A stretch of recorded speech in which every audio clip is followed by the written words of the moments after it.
5 నిమిషాలు చాలా అంశాలు మిత్రులు మాట్లాడినరు. ముందుగా వామపక్ష వేదికకు ఉద్యమ నమస్కారాలు. మిత్రులారా, తెలంగాణ రాష్ట్ర ఏర్పాటు తర్వాత ప్రజల జీవితాల్లో ఎంతో మార్పు వస్తుందని అందరం ఆశించినాం. మార్పు రాకపోవడానికి మార్పును ఈరోజు చేయడానికి ప్రయత్నించని పాలకుల మీద పాదయాత్ర చేసిన వీరభద్రం గారికి, వారి టీంకి, తెలంగాణ సామాజిక ఉద్యమ కార్యకర్తలందరూ కూడా వారికి రుణపడి ఉన్నట్టుగా నేను భావిస్తున్న మిత్రులారా. ఇక మాట్లాడితే మనం ఇప్పుడు సన్నాసుల రాజ్యంలో ఉన్నాం. ఎందుకంటే పైన ఒక సన్నాసి ఉన్నాడు, వాడికి పెళ్లి కాలే, పిల్లలు లేరు, పెళ్ళాం లేదు, సంసారాలు ఎట్లా ఉంటాయో తెలియదు. నిన్ననే ఒకడు అయిండు యోగి ఆదిత్యనాథ్ అని. వానికి పెళ్ళాం లేదు, పిల్లలు లేరు, సంసారము లేదు, సంసార బాధలు తెలియవు. మరి వీడికేమైంది? పెళ్ళైంది, పెళ్ళాముంది, పిల్లలుండ్రు, సంసారం ఉన్న ఈ సన్నాసికి ఏమైందో మనం ఈరోజు అడగాల్సిన పరిస్థితి వచ్చింది. ఊర్లల్లా అంటుంటారు ఏరబోయేటోనికి సర్ది కట్టొద్దని, దొడ్డికి పోయేటానికి సర్ది కట్టొద్దు అంటారు. ఈ సన్నాసి పని అట్లున్నది. అరే, చెప్పులు కుట్టుకున్నోనికి ఈరోజు అధికారం ఇస్తాన్న నువ్వు సన్నాసి, చెప్పులు కుట్టుకో అంటున్నావు. పందులు కాసిన ఎరుకలకు అధికారం ఇవ్వమంటే పందులను కొనిస్తా అంటున్న పంది, 10 ఎకరాల పైరవీల భవన్లో ఎన్ని పందులు పెంచుతావు రానిచ్చు ఈరోజు మీ ముఖంగా నేను అడుగుతున్నా.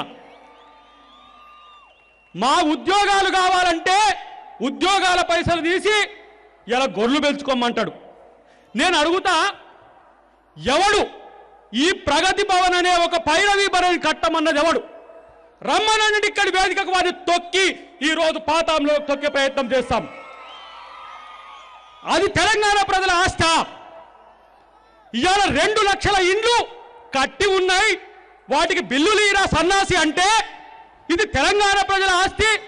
ఏమయ్యా ప్రతిపక్షాలు మీకు సోయుందా? ప్రజల ఆస్తి మీద కామెంట్ చేస్తారంటారు. ఎవడు? క్యాబినెట్ తీర్మానం చేసిందా? మీ ప్రభుత్వం తీర్మానం చేసిందా? చీఫ్ సెక్రటరీ తీర్మానం చేసిందా? 500 కోట్ల రూపాయల ఇల్లు కట్టుకున్నావు. 500 ఇండ్ల గుడిసెల పేద తల్లులకు ఇల్లు కట్టించాలనే సోయి లేని సన్నాసికి మనం ఏం చెప్తే అర్థమవుతుంది? మాట్లాడితే నేను చేయబట్టి తెలంగాణ వచ్చిందని అంటారు. తెలంగాణ ఎవరు చేయబట్టి వచ్చిందో ఈ ఉన్న ప్రజలందరికీ తెలుసు. కానీ ఈరోజు తెలంగాణను దోచుకుంటున్న కేసీఆర్ నిన్ను తరిమే రోజు భవిష్యత్తులో ఉన్నాయి. గత సీమాంధ్ర పాలకుల్లో ఎవడు కూడా నియంతృత్వంతో లేడు. తెలంగాణ ప్రజాస్వామిక హక్కు సాధించుకున్నాం. ఇది సామాజిక తెలంగాణ ఏర్పడుతుంది అనుకున్నాం. కానీ దొరల తెలంగాణ ఏర్పడ్డది. మాకెరికే దొరను తరిమి కొట్టిన ప్రాంతం ఇది. తెలంగాణ సాయుధ పోరాటానికి పెట్టిన గడ్డ ఇది. అక్కడ నువ్వు రాజరికపు విలువలు తేవాలనుకుంటే కేసీఆర్ ఖబర్దార్. నీ ఊసులు తెలియని కాదు, నీ రాజకీయం తెలియని కాదు, కేవలం పరిపాలన అవగాహన లేని ఒక తుచ్చగా మేము చూస్తున్నాం తప్పితే ఈ తెలంగాణ ప్రజలను పాలించే నైతిక హక్కు కేసీఆర్కు లేదని చెప్పి ఈ సభాముఖంగా తెలియజేస్తున్నాం మిత్రులారా. ఇక మాట్లాడితే పేడు భూతోళ్ళు అందరూ వస్తున్నారు. ఇప్పుడు వారికి సోయి లేదు, సుకారం లేదు. మొన్ననే తెలంగాణకు వస్తాడు వాడు. తెలంగాణ ప్రజల సామాజిక ముఖ చిత్రం ఏమేరక సన్నాసులారా మీకు? ఇంతవరకు ఒక్క తెలంగాణ ప్రజల్ని కలవని ముఖ్యమంత్రి సామాజిక న్యాయం గురించి మాట్లాడతాడు. హరీష్ రావు, కేటీఆర్, ఇది కుటుంబ పాలన కాదు. గుర్తుపెట్టుకోండి, ఇది మొదలు. యుద్ధం ఇక్కడి నుంచి మొదలైంది మిత్రులారా. సామాజిక యుద్ధం ఈ వేదిక నుంచి మొదలైంది. అనుకుంటున్నారు. కాంగ్రెస్ నాయకులను కొన్నాం, ఒక 10 మంది ఎమ్మెల్యేలు తీసుకున్నాం, 30 మంది ఎమ్మెల్యేలు. ఒక పెద్ద ఆయన నేను అంటున్నా, ఈరోజు పక్కోనికి పుట్టినోడిని కూడా నా కొడుకు అని చెప్పుకునే దిగజారుడు రాజకీయాలు ఈ ముఖ్యమంత్రి చేస్తున్నాడు. తెలియదా సైకిల్ గుర్తు మీద ఎవరు గెలిచిండ్రు, ఇలా సిపిఐ గుర్తు మీద ఎవరు గెలిచిండ్రు, కాంగ్రెస్ గుర్తు మీద ఎవరు గెలిచిందని వాళ్లకు మంత్రి పదవులు ఇచ్చి వాళ్ళు నా పార్టీ అని చెప్పుకునే ప్రయత్నం చేస్తున్నావు. ఖబర్దార్ కేసీఆర్, ఈ రోజు తెలంగాణ ఉద్యమానికి నువ్వు నాయకుడు అని చెప్పుకుంటున్నావు, జయశంకర్ను మర్చిపోయినావు, కోదండరాంను అరెస్ట్ చేస్తున్నావు, వీరభద్రం మాట్లాడితే ఈరోజు మీరు ప్రశ్నించండి అని చెప్పినావు, అడ్డుకోండి అని చెప్పినావు. ఒక్కరు దమ్మున్నాడు ఈ రోజు తెలంగాణలో వచ్చి వీరభద్రాన్ని అడ్డుకున్నా అని చెప్పి ఈరోజు ప్రయత్నం చేస్తున్నారు. మిత్రులారా, మీకు దమ్ము ధైర్యం లేని చేవలేని ప్రభుత్వం ఇది. ఇది 2019లోనే అధికారం కోల్పోతుంది.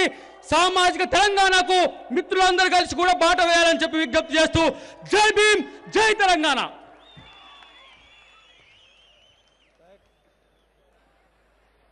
దయాకర్ గారికి ధన్యవాదాలు.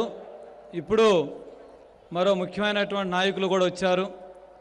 మన పోరాటాలకు ఎప్పుడు అండదండలు ఇస్తున్నటువంటి మాజీ ఐఏఎస్ అధికారి